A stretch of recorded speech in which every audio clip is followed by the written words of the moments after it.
Hey there, welcome back to our channel. Today we're going to show you how to open a different WhatsApp account on the same device using dual messengers.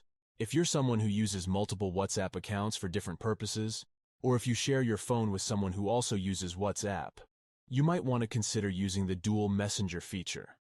This allows you to use two separate WhatsApp accounts on the same device, without having to constantly log in and out of each account. To get started, you'll need an Android device that supports the dual apps feature.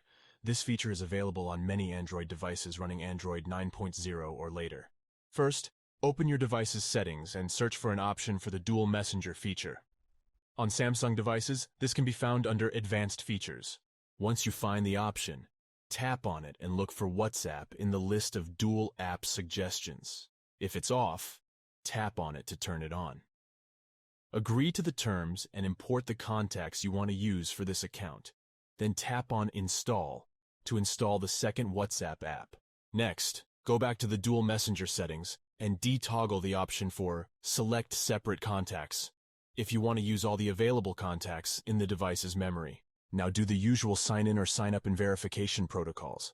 The second WhatsApp account will have two red circles in the bottom right corner of the screen to differentiate it from the original account. You can easily uninstall the second WhatsApp account like any other app to disable it. Keep in mind that the settings and steps may differ, depending on your device's brand and software version. Using dual messengers to open a different WhatsApp account on the same device is a great way to stay organized and keep your personal and work contacts separate. We hope you found this tutorial helpful. Don't forget to like and subscribe for more helpful tips and tricks for your favorite apps and devices.